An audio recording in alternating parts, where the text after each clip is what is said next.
Hi, Coach Chris here, and I am excited to get to read to you from Cleo Edison Oliver, Playground Millionaire. I'm going to read Chapter 2, May the Sales Force Be With You. Cleo taped her signs to the chain-link fence that surrounded their front yard. Then she stacked avocados in neat pyramids on the table. Product display was a very important part of sales. Grandpa Williams had taught her that. He owned his own market until the grocery giant Winco opened nearby. She pulled out the cutting board and knife she'd borrowed when Mom had left the kitchen to help Julian find something in the boys' bedroom. Grandpa Williams said samples were a must in any quality produce department. Customers deserved no less. Plus, they increased sales. She was all set to sell when Julian and Barkley appeared. Her brother wore his fluorescent green Star Wars t-shirt with his orange, brown, and turquoise plaid shorts.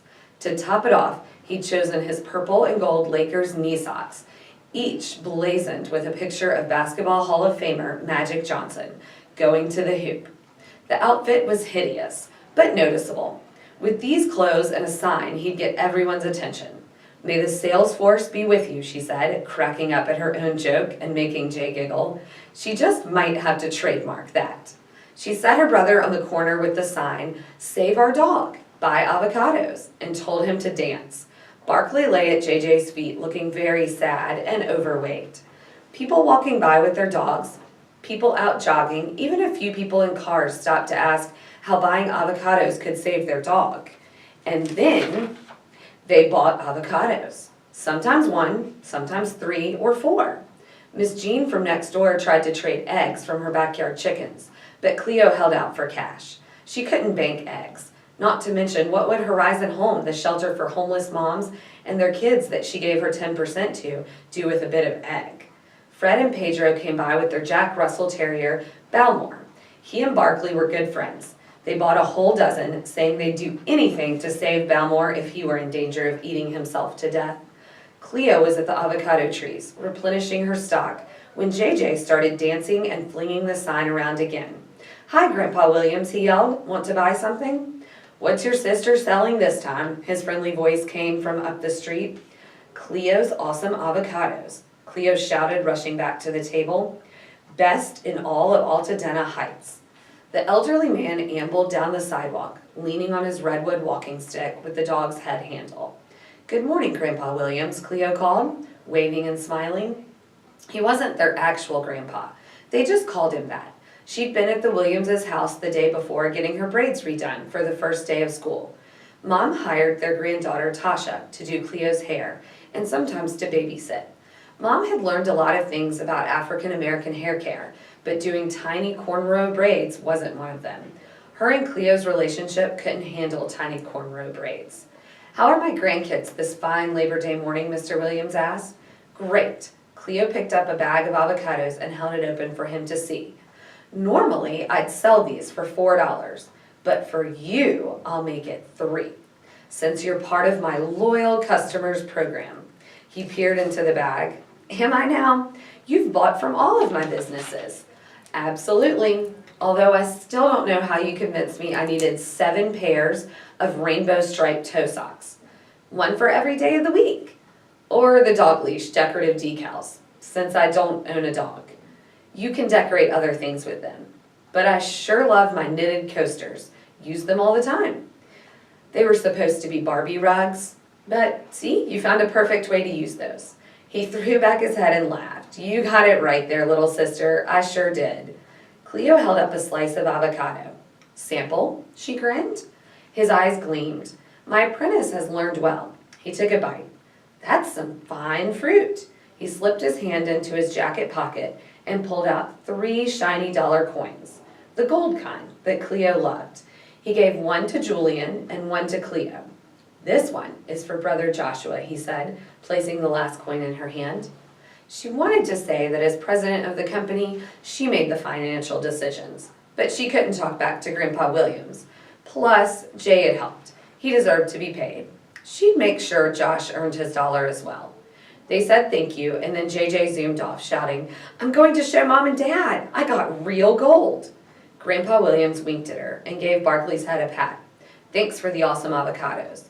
"Don't forget to tell everyone you see that we're here," she said. He raised his cane as he walked away. "Will do. Keep up the good work." Cleo was at the table, counting her money, when Josh came around the corner with his bin of dino formers. His LA Dodgers cap snugged his curly hair as usual. The hat, a gift from his and JJ's first mom, Melanie, never left his head when he was outdoors. 28, 29, Cleo counted. Josh's eyes got huge when he saw her pile of dollar bills. "Whoa, you made all that money?" "Uh-huh, and there's plenty more where this came from." She motioned to the trees in their backyard. At least another $30 hung on the branches. Barkley hobbled over. Cleo kissed the top of the dog's head. "Thanks for getting fat, Barks. I might never have realized what a gold mine I was sitting on." She held up an avocado. Green gold. Josh set down his toy bin. Barkley stuck his nose into it and sniffed around. "No, Barkley," Josh pushed the dog's head away. Cleo finished counting the dollar bills, all 33 of them. This was the quickest and easiest money she'd ever made from a business. She'd sold plant bulbs. Mom hadn't been too happy when she'd found out Cleo had dug them up from her flower beds. Hand-drawn tattoos, God's eyes, and rides on her slip and slide. Plus products from a catalog, like tins of popcorn and the toe socks. Decorative decals, which could be used for dog leashes or other things. And Barbie rugs. But nothing had come close to generating this kind of dough. She couldn't believe this amazing business opportunity had been right in front of her face this whole time, and she'd missed it. Avocados just seemed so, well, avocado-y, bland and unexciting, and not a very attractive color of green, but people wanted them. "Speaking of gold, help me sell, and I'll give you this $1. She held up the coin from Grandpa Williams. He held out his hand. "That's mine already, JJ told me." Her shoulders dropped. "Okay." She dropped the coin into his palm, then perked up again. "Help me sell, and I'll give you 25 cents a bag." She was feeling generous, and she didn't want to be alone. "That's not very much." Josh crossed his arms and narrowed his eyes. "I've already sold 10 bags. 10 more, and you'll have $2.50. They're $3.50 with Grandpa Williams's money to put toward that Nerf gun." "What do I have to do?" "Here." She held out the Save Our Dog by Avocado sign. "Just dance around on the corner, like the pizza sign guy on Lake Avenue." The pizza sign guy was a real professional. He could do 2 complete spins while his sign was up in the air. "No way. Too embarrassing." She shrugged. "Fine by me." A silver SUV chugged up the street. Cleo ran to the curb, waving the sign. "Best avocados in all of Altadena Heights. Cheaper than the store. Great guacamole." The SUV drove past without slowing. Oh well, she'd get the next one. She turned back to the table. Josh held up Mom's knife by its handle. "Mom doesn't let you use this knife." It was true. The fancy Global Chef knife Mom had bought from the infomercial was off limits. "How do you know?" "Because I heard her tell you you couldn't." That was a long time ago. "No, it wasn't." "Well, maybe she changed her mind." "I'm telling her you took her knife." "No, Josh." He started toward the gate. She dropped the sign and rushed after him. He walked faster. She had to be careful. He was holding a sharp knife after all. Barkley barked but didn't try to keep up with them. "I'll give you another $1. Just let me have it, Josh." He fumbled with the gate latch. "You're going to be in big trouble." The little termite. Why did he always have to ruin everything? He snatched his hat and bolted. She snatched his hat and bolted. "Give it back," he shouted. The knife clattered on the sidewalk. Barkley barked louder. Cleo couldn't afford to look back or worry about the knife now. She gripped her flip-flops with her toes and ran for her life. If Josh caught her, there was no telling what he'd do. He may only have been 6 to her 10, but he was strong. Much stronger when he was mad. Josh sprinted behind her, screaming, past Miss Jean's house, past the Williamses, almost to Kaylee's, before she faked one way and went the other, barely escaping his grasp. She squealed at the thrill of almost getting caught, then giggled. "It's not funny," Josh howled. Cleo turned tail and sprinted for home. Her only hope was to throw the hat at the last second, like a steak to a lion, and make a dash for her bedroom. "You're mean. I hate you," her brother was going berserk. Cleo's conscience pricked her into glancing back. Suddenly she was stumbling over the bin of dinoformers. She yelped and threw the hat at Josh, barely avoiding a crash landing. The cat bounced off his body. He crushed it underfoot as he plowed into her, sending her into the fence. The chain links rattled as they pummeled her. Barkley was also going berserk. "Stop, Josh! I gave it back." She covered her face with her hands. The best she could do now was to protect herself from his fist. The screen door slammed open. "Joshua Myron," Mom called in a moment. She was there, prying him off. She wrapped her arms around him and held him like a human straitjacket. "Shh, calm down." Her brother wheezed. Mom stuck his inhaler in his mouth. "Breathe, Josh." He drew in a deep breath. His brown cheeks were tear-streaked. His upper lip was wet with snot. "You can't do that, Josh. You can't hit when you're angry." Mom stroked his arm. "She took my hat," Josh said fiercely. The hat sat crumpled on the ground. "You took his hat?" Mom's voice was as sharp as her global chef knife. Her blue eyes pierced Cleo. The horribleness of the trouble she was in crashed on her like a Zuma Beach wave. Josh's hat was never to be taken from his head. It was practically the 11th commandment in their house. She stood and picked up the dented cap. "Here, Josh." He pulled the hat down on his head, shooting her a fiery look. Then he picked up his bin of toys and stomped toward the gate like a gigantic dinoformer. Cleo held her breath, expecting him to say something about the knife. The knife. Barkley sniffed at it where it lay on the sidewalk. If he stayed right there, maybe Mom wouldn't see it. "Why, Cleo? Why are you always pushing the limits? You know the hat is out of bounds." "He started it." "It doesn't matter. You don't take off his hat." Mom stared at her disapprovingly. "I expect a serious apology from you." "Sorry, Josh," she called to his back. "No."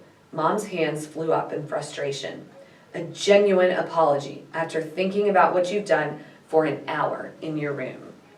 "What about my business?" She looked at the small pile of avocados still needing to be sold, at her signs hanging on the chain link fence. "It can wait. Push everything against the fence and let's go." Cleo dragged the table toward the fence. She wished she had the power to make things disappear, thinking mostly about the knife, but a little about her brother. Why did he have to be such a baby? What did he think would happen if he didn't wear that raggedy hat outside? The sky would fall on his head? At least he had a birth mom who sent him presents. Cleo picked up her money container. Maybe if she distracted her mom, she wouldn't notice the knife. "Mom, guess what? I made $33. Mom's eyes widened. Wow. For a moment, she looked genuinely impressed, but her tough mom face quickly returned. "Now inside." Cleo glanced to where the knife had been. Barkley lay on the ground with it between his teeth, gnawing on the handle. "No, Barkley, drop it." Fortunately, he obeyed. Mom stared open-mouthed at the knife. "What is that doing out here?" she said, fist on hips. Triple fudge and Frigidaire. Cleo rushed over and picked up the knife. "Mom, listen, I had a great idea. Samples." Mom was waiting, wanting to be persuaded. "People can't resist samples, Mom. Did you know that samples increase sales by 28%? Cleo didn't know that for sure, but it sounded about right. Mom crossed her arms, blinked. Cleo held up the money container again. "I can make more, lots more." Mom shook her head, looking seriously disappointed in her one and only daughter.